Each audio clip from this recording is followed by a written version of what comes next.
출애굽기 14장입니다.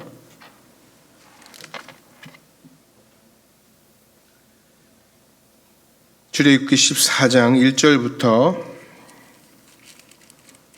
20절까지 말씀을 다 함께 보시겠습니다.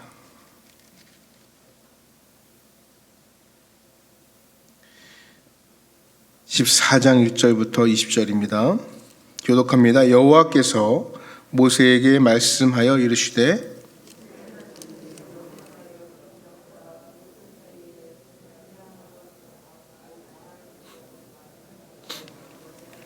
바로가 이스라엘 자손에 대하여 말하기를 그들이 그 땅에서 멀리 떠나 광야에 갇힌 바 되었다 하리라.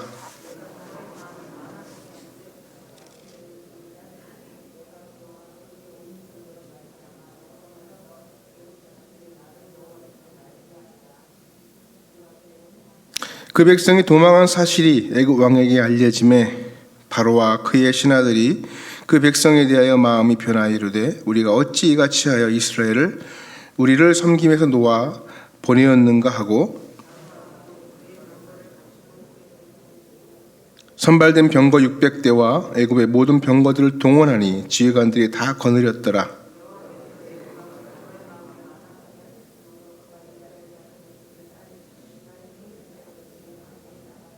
애굽 사람들과 바로의 말들, 병거들과 그 마병과 그 군대가 그들의 뒤를 따라 바알스본 맞은편 비야 히롯 곁 해변 그들이 장막 친 데에 미치니라.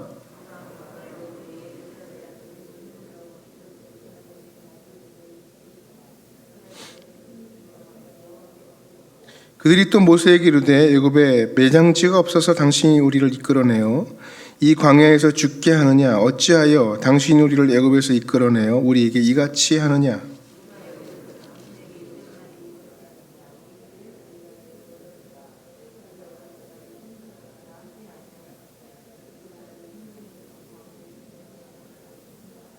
모세가 백성에게 이르되 너희는 두려워하지 말고 가만히 서서 여호와께서 오늘 너희를 위하여 행하시는 구원을 보라. 너희가 오늘 본 애굽 사람을 영원히 다시 보지 아니하리라. 여호와께서 모세에게 이르시되 너는 어찌하여 내게 부르짖느냐? 이스라엘 자손에게 명령하여 앞으로 나아가게 하고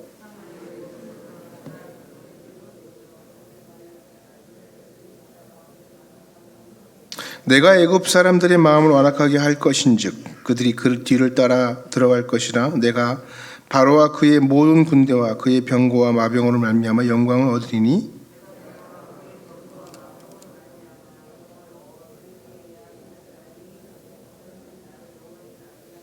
이스라엘 진 앞에 가던 하나님의 사자가 그들의 뒤로 옮겨가매 구름 기둥도 앞에서 그 뒤로 옮겨 애굽 짐과 이스라엘 진 사이에 이르러 서니 저쪽에는 구름과 흑암이 있고 이쪽에는 밤이 밝음으로 밤새도록 저쪽이 이쪽에 가까이 못하였더라. 아멘. 우리 인생에 고난이 있습니다. 모든 이들은 고난을 겪게 되는데 그 고난에는 늘 양면성이 있습니다. 그래서 그 고난을 다루기에 따라 전진하기도 하고 후퇴하기도 하게 됩니다. 그 유명한 레고라는 장난감 회사가 있죠. 세계적인 기업 아닙니까? 처음에 창업을 할 때 이 창업주 이름이 올레 크리스티안센이라는 사람입니다.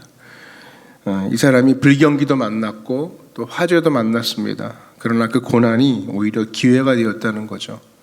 그는 정말 예수님을 잘 믿는 크리스찬이었어요. 가난해서 공부도 제대로 못했습니다. 그가 목수가 되어서 어렵게 살았어요.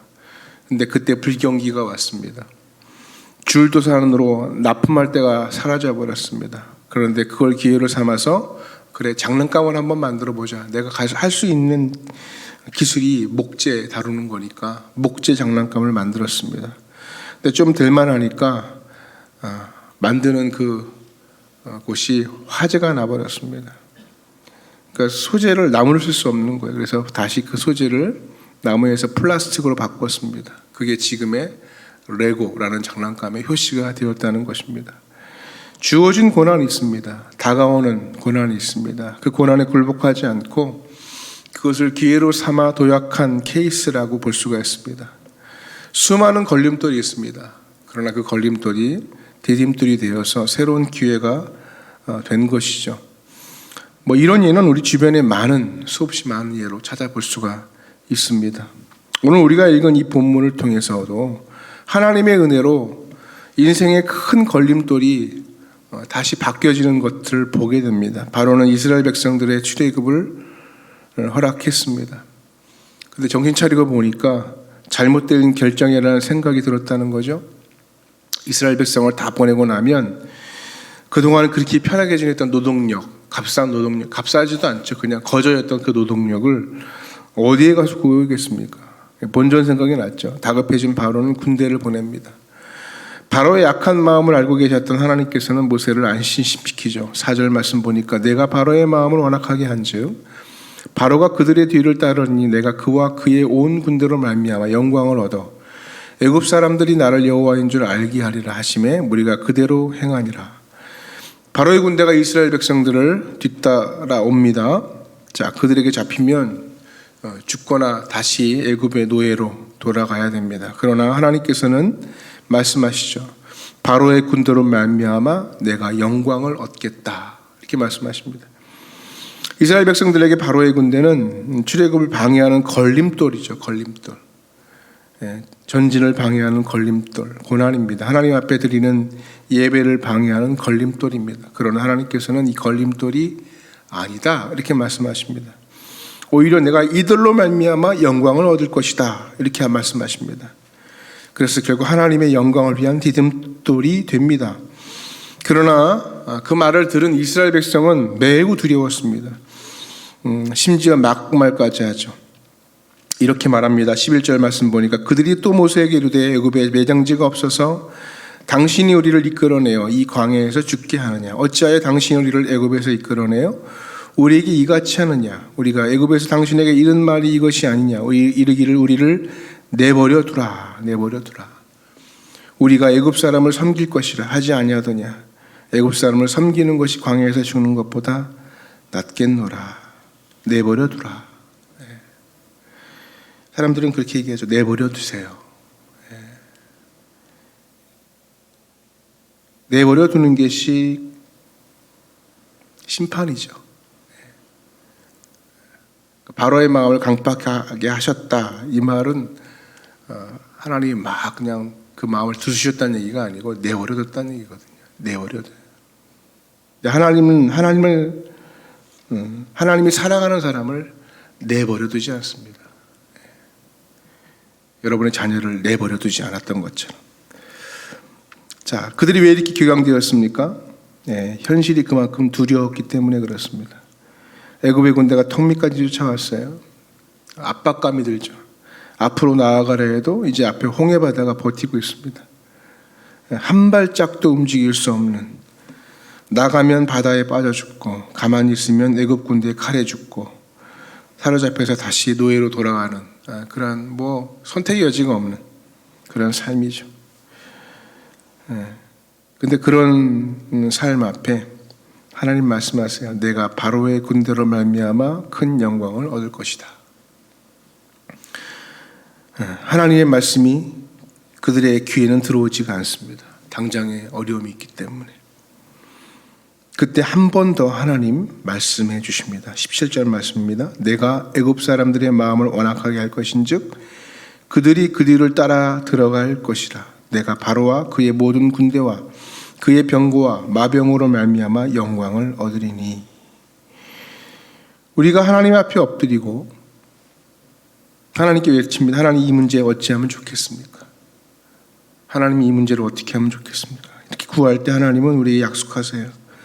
나만 붙들고 가만히 기다리고 기도해 봐라. 그러면 너의 걸림돌로 인하여 내가 영광을 얻을 것이다. 이렇게 말씀하십니다. 요한복음 9장에 보면 날 때부터 소경된 자가 있습니다. 예수님이 제자들이 지나가다가 그 소경된 자가 구걸하는 모습을 보고 주님께 묻습니다. 주님, 이 사람이 소경된 것은 누구의 죄 때문입니까? 자기 죄 때문입니까? 부모의 죄 때문입니까? 예수님께서 말씀하십니다. 자기 죄 때문도 아니고 부모의 죄 때문도 아니고 오직 하나님의 영광을 위해서이다.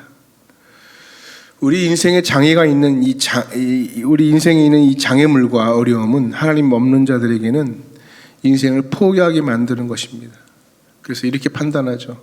죄 때문이다. 잘못 때문이다. 근데 하나님과 함께 나아가는 인생의 신앙인들에게는 그 모든 것들이 하나님이 영광을 받으시는 도구가 된다는 것입니다. 그래서 때로는요, 우리가 쉬운 길보다는 어려운 길을 향해 나아가야 할 때가 많습니다. 이스라엘 백성이 홍해의 막다른 길을 가지 않았으면 항상 바로의 복수에 시달려야 됐을 것입니다. 그러니까 정리가 안 되는 거예요. 뒤가 정리가 안 되는 거죠. 항상 두려움과 불안감 속에 초조함 가운데 있어야 되는 겁니다. 왜? 지상 최대의 군대가 쫓아오기 때문에. 근데 오히려 이 길이 효과적이고 빠른 길이었습니다. 그들을 다 진멸하는 길이었습니다. 때로는 하나님의 길은요, 쉬워 보이는 길이 그리 많지 않습니다. 어렵습니다. 순종하기가 어렵습니다. 그러나 순종하면 그 길은 확실하고 빠른 길이 된다는 것입니다. 여러분의 길에도 하나님의 동행하심을 구하는 복된 삶이 되기를 축복합니다. 그 이전에 하나님의 지시하신 길을 우리가 찾아 순종해야 합니다. 그것이 더 중요합니다. 그러면 하나님이 함께 해주실 것입니다. 그래서 오늘도 이 말씀을 우리 가슴에 담고 하나님께서 주시는 약속의 말씀이 우리에게 위로가 되고 힘이 되었으면 좋겠습니다. 나의 삶에 들여온 많은 문제, 하나님의 영광이 될 것이다. 남들은 손가락질하지만, 남들은 함부로 판단하지만, 그러나 이 모든 문제가, 이 고난이 하나님의 영광이 될 것이다. 여러분 그렇게 기도하십시오. 하나님, 이 기도의 제목들이 하나님의 영광이 되게 해주십시오. 그저 그냥 잘 되게 해주십시오가 아니라 하나님 영광이 되게 해주십시오. 하나님이 영광이 되는 길이 가장 빠른 길입니다. 그 길을 선택하고 그 뜻을 붙들어 순종할 수 있는 여러분 삶이 되기를 오늘 하루도 축복합니다. 말씀 기억하고 함께 기도할까요? 하나님, 우리의 삶에 걸림돌이 있습니다. 그것을 걸림돌로 두지 않고 하나님께 은혜를 구함으로 디딤돌로 만들어가는 인생 되게 해달라고. 내 인생이 하나님의 영광이 되길 원합니다. 내 자녀가, 내 가정이, 내 사랑하는 사람이 하나님의 영광이 되길 원합니다. 오늘도 그 영광을 증거되는, 보여주는 그런 인생, 순종의 길을 걷는 저희들의 삶의 길이 되게 해달라고 우리 주님 한번 간절히 부르며 기도하며 나아갑니다.